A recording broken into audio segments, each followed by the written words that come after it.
Le livre de la Rahmaniya, interprété par le livre des dons de Dieu, suite. Moyen d'acquérir ces 3 degrés. La science et la purification des 7 membres. Vers 113 à 116, le premier moyen s'acquiert par l'enseignement, celui du milieu par le travail, le dernier par la générosité et la providence ou le secours de Dieu. La science de Dieu. La première chose qui s'impose à l'aspirant de la voie, au novice, c'est d'acquérir la connaissance de Dieu.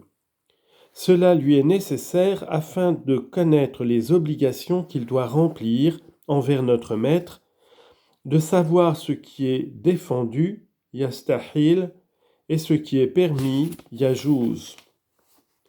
Il doit aussi connaître ses devoirs envers les envoyés. Il doit ensuite connaître ce qu'il lui est nécessaire de savoir pour lui-même, quels sont ses devoirs, et ce qu'il doit posséder pour chaque état. Il doit accomplir cette obligation selon les forces dont il est capable. 2 modes d'acquérir cette science. Cette science s'acquiert de 2 manières. La première par l'enseignement personnel humain, ta'lim nafsani, et la deuxième par l'enseignement divin. Premièrement, l'enseignement personnel humain. La première manière, l'enseignement personnel humain, emploie 2 moyens. Le premier moyen est extérieur, min kharij. Il consiste dans l'enseignement et la fréquentation des savants et des maîtres spirituels, lesquels possèdent des âmes pures, ashab al-nufus al-zakiyya. Le deuxième moyen est intérieur, min dakhil. Il consiste dans l'emploi de la méditation, ishtiral at-tafakkur, et la réflexion intérieure sur le royaume invisible et le royaume visible, fil mulk wal malakut, et sur d'autres sujets. Le premier moyen extérieur personnel consiste à faire profiter l'âme de l'enseignement d'une personne particulière. Istifadat an-nafs an-nashars al-jazi. Le deuxième moyen intérieur consiste à faire profiter l'âme de l'âme universelle. Ce dernier enseignement est de beaucoup plus utile et plus efficace que l'enseignement de tous les savants et de tous les sages. Uqala. Disposition de l'aspirant pour la science. Si la lumière du cœur domine les qualités sensibles ou facultés, awsaf al-has, l'étudiant, par un peu de réflexion, peut se dispenser d'une longue étude, car l'âme bien disposée, qabila, peut obtenir par 1 heure de réflexion ce qu'une âme ignorante, jahila, ne peut acquérir dans 1 année. Mais si les facultés organiques, qawa bananiya, dominent, l'âme a besoin d'une étude prolongée et de beaucoup d'efforts et de fatigue. Deuxièmement, l'enseignement divin est la seconde méthode. Il se fait de 2 manières. La première consiste dans la réception de la révélation. Wahi, c'est le propre des envoyés et des prophètes. La deuxième manière consiste dans l'inspiration, ilham, c'est un avertissement, tanbih, donné à l'âme particulière de l'âme. An-nafs al-jazi al-insani, selon sa possibilité de réception, sa pureté et sa préparation. La science provenant de l'inspiration se nomme science ladunni, celle provenant de la révélation, science prophétique. La révélation est réservée, haliya, parole agréable, aux prophètes. Elle est terminée et ne se produit plus depuis la mort du prophète. L'inspiration est l'ornement des saints réservé. Elle subsistera jusqu'au jour du jugement. Ceux qui la reçoivent font partie du groupe de ceux dont a parlé le prophète il subsistera un groupe d'hommes dans ma nation qui restera fidèle à la vérité. Ils ne souffriront nullement de ceux qui les contrediront, et cela jusqu'au jour du jugement. L'auteur, pour engager à unir l'action à la science, ajoute ces mots: celle du milieu s'acquiert par le travail. Par travail, il entend la bonne action, laquelle est le fruit de la science.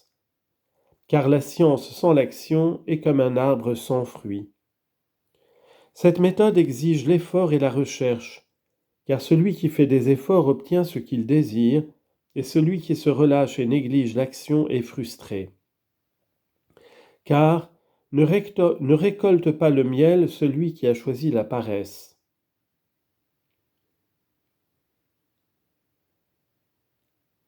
Et celui dont le début est brûlé voit sa fin déchirée. Purification des membres, condition nécessaire pour acquérir la science. Or ce travail ne peut être fructueux que par la garde de tes 7 membres. Purification des 7 membres. En effet, la voie qui mène à la complaisance divine comprend 2 parties. La première, c'est le renoncement aux choses défendues, tark al-manahi.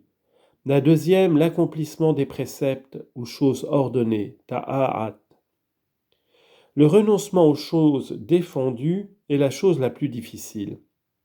Quant à l'observation des préceptes, elle est possible à chacun. Le renoncement aux choses défendues est le propre des parfaits, kamilun, selon la parole du prophète, l'émigré, muhajir, est celui qui fuit le mal, et le guerrier de la guerre sainte est celui qui fait la guerre à ses passions. Le prophète a dit aussi: si tu ne peux obéir à Dieu, au moins ne l'offense pas. Dans les préceptes de la loi, le renoncement aux choses défendues passe avant l'accomplissement des choses bonnes. Au jour du jugement, tous les membres de l'homme soumis à la loi, mukallaf, témoigneront contre lui dans un langage clair. Allah a dit: le jour où leur langue, leurs mains et leurs pieds témoigneront contre eux sur ce qu'ils auront fait. Coran, sourate 24, verset 3. Allah a dit aussi, 36:7, le jour où nous fermerons leur bouche et où leurs mains et leurs pieds témoigneront sur ce qu'ils auront mérité. Les 7 portes de l'enfer. Celui qui aura gardé ses 7 membres de tomber dans les actions défendues, Dieu fermera devant lui les 7 portes de l'enfer. Mais celui qui aura négligé ses membres, Dieu ne s'occupera pas de le faire entrer par la porte par laquelle il désirerait entrer. L'enfer a 7 portes et chaque porte est séparée des autres. Il n'entre pas par chaque porte que celui qui a offensé Dieu par le membre affecté à chaque porte. Ces 7 membres sont l'œil, l'oreille, la langue, le ventre, les organes, la main et le pied. L'œil. L'œil n'a été créé que pour que tu te diriges dans les ténèbres, pour t'aider à accomplir les choses permises ou obligatoires, pour contempler les merveilles du royaume de la terre et des cieux, afin d'y voir les signes qui te portent à réfléchir sur les perfections de Dieu. Garde ton œil de 3 choses: de regarder avec insistance ce qui est permis, de regarder avec passion une belle figure, de regarder un musulman avec mépris et de rechercher à découvrir ses défauts. L'oreille. Garde ton oreille de l'audition d'une chose innovée, bid'a ou hérésie, d'écouter une médisance ou une mauvaise parole honteuse, ou de connaître des choses vaines, bat'il, ou le récit des fautes d'autrui. Car l'oreille n'a pas été créée pour toi dans ce but. Elle t'a été donnée pour écouter la parole de Dieu, ou les traditions ou la sagesse des saints, pour que par elle tu profites de la science, afin d'arriver au bonheur éternel. Pour que, ayant entendu de mauvaises paroles, ce qui aurait dû être pour toi un profit, ne devienne une cause de ta perte éternelle. Ne crois pas que le péché soit exclusivement imputé à celui qui parle et pas à celui qui écoute. Car il est dit: Celui qui écoute est complice de celui qui parle, et celui qui écoute est l'un de ceux qui médisent. La langue. La langue n'a été créée que pour louer Dieu souvent, pour lire son livre, pour la faire servir à prier pour le prophète et à diriger vers Dieu ses créatures, à leur enseigner les choses que tu as dans ton âme sur la religion et les choses de ce monde. Din wa dunya. Si tu l'employais pour autre chose, tu renierais le don que Dieu t'en a fait. Le prophète a dit, « Les hommes ne font tomber en enfer sur leur face que les récoltes de leur langue, les méfaits, et l'homme qui prononce une parole sans utilité fait tomber en enfer 70 autres personnes. Garde donc ta langue du mensonge, de la médisance, du manque de parole, de l'hypocrisie, de la dispute, de la contestation dans les conversations, de la justification de toi-même, de la malédiction, des imprécations adressées aux autres. Si quelqu'un te fait du mal, remets tout à Dieu. Évite les plaisanteries, la raillerie, le mépris des autres. Le ventre. Garde ton ventre et évite de manger des aliments défendus ou douteux. Recherche les aliments permis, et quand il les aura trouvés, veille à ne pas aller jusqu'à la satiété. Car la satiété endurcit le cœur et affaiblit l'intelligence.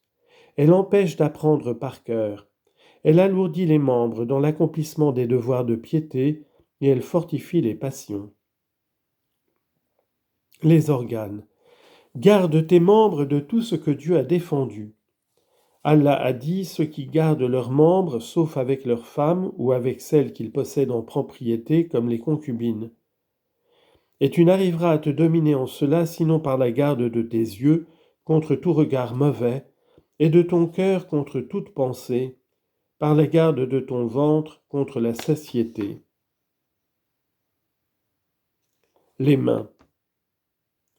Quant aux mains, veille à ne rien faire d'illicite, après qu'elles soient par attouchement, soit par des coups, soit en prenant injustement le bien d'autrui, soit par le vol d'une chose qui t'est confiée, enfin en écrivant ce qui n'est pas permis d'écrire, selon ce qu'a écrit un poète, que ta main droite n'écrive rien que tu ne sois heureux de voir au jour du jugement. Les pieds. Par tes pieds, garde-toi d'aller où sont les choses défendues, ou de te rendre là où Dieu ne veut pas que tu ailles, parce que cela ne lui agrée pas. Mais au contraire, utilise-les pour le service de Dieu.